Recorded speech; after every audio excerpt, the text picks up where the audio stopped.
خلنا نعرف شعور الحيرة وإحنا منجهز شنط السفر، شو نحط وشو ما نحط، خصوصاً مع قوانين المطارات اللي بتتغير كل شوي وبتكون مربكة.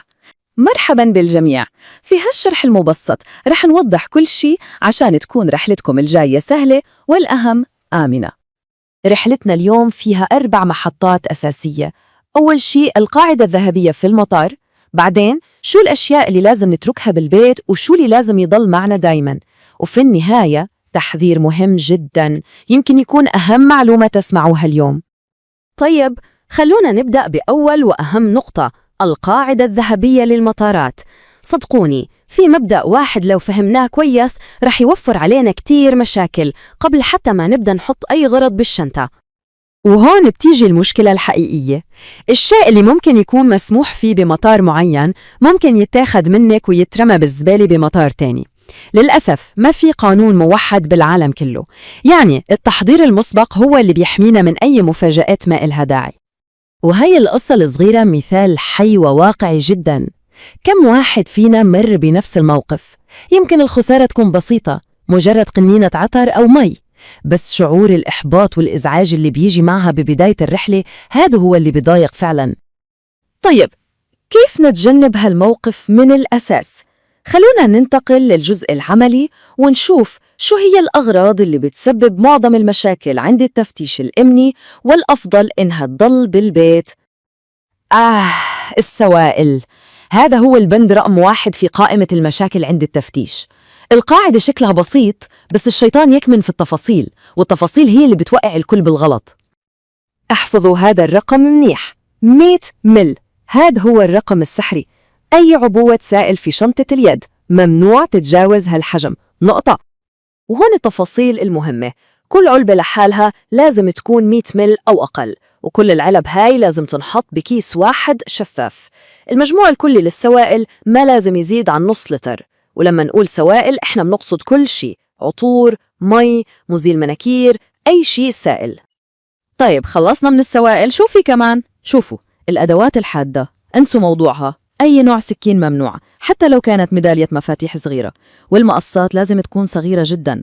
كمان المواد اللي ممكن تشتعل مثل الباور بانك اللي سعته كبيرة جدا هي خطر. وحتى تخيلوا الأكل اللي ريحته قوية مثل السمك المملح ممكن يسبب مشكلة. في مسافر احتزوه 8 ساعات كاملة بسبب سمك ما كان مغلف منيح، فانتبهوا. تمام، هيك حكينا عن الأشياء اللي لازم نتركها، بس في المقابل في أشياء ممنوع، وأنا بعني كلمة ممنوع إنها تبعد عن إيدنا، أشياء لازم نحميها بكل قوتنا وتضل معنا طول الوقت. الموضوع كله بيتلخص بالتمييز بين شنطة اليد والشنطة الكبيرة اللي بتروح مع الشحن. القاعدة سهلة جدا، اسألوا حالكم سؤال واحد، هل بقدر أتحمل خسارة هذا الغرض؟ إذا الجواب لا، مكانه معك في الطيارة. الشنط الكبيرة للأسف دايما في احتمال إنها تضيع أو تتخبط. وعلشان تعرفوا أهمية هالكلام اسمعوا هالسالفة.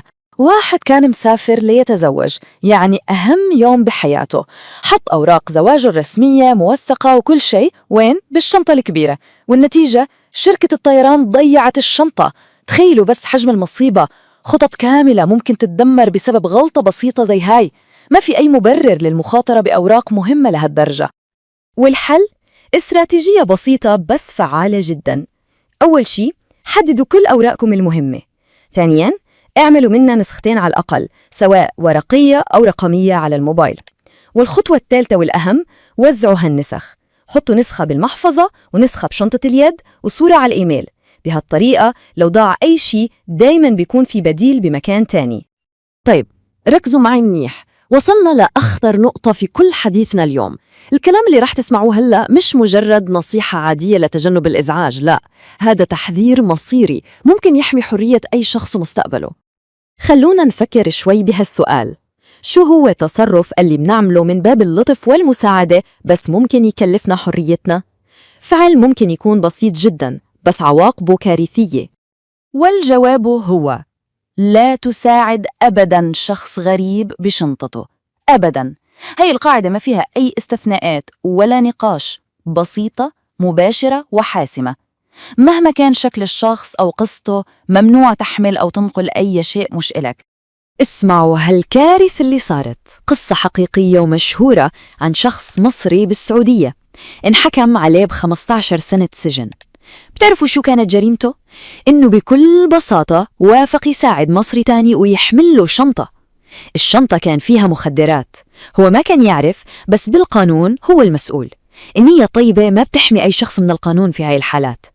وعلشان نكون واضحين تماماً، عدم المساعدة بيشمل إنك تحمل شنطة لحدا أو تضيف شنطه على وزنك أو حتى تقول أنا براقب لك إياها وهو رايح على الحمام. كل هاي الأمور ممنوعة، كل واحد مسؤول عن أغراضه بس. الفكرة مش إنه نكون ناس مش لطيفة. اللطف شيء عظيم بس برا المطار. جوا المطار ما في شيء أهم من الأمان الشخصي. هذا هو المكان الوحيد اللي لازم يكون فيه الحذر أولويتنا المطلقة قبل أي شيء تاني. وبالنهاية السؤال يلي لازم كل واحد فينا يسأله لنفسه في الرحلة الجاية: كيف رح نوازن بين غريزتنا الطبيعية في مساعدة الناس وضرورة حماية نفسنا؟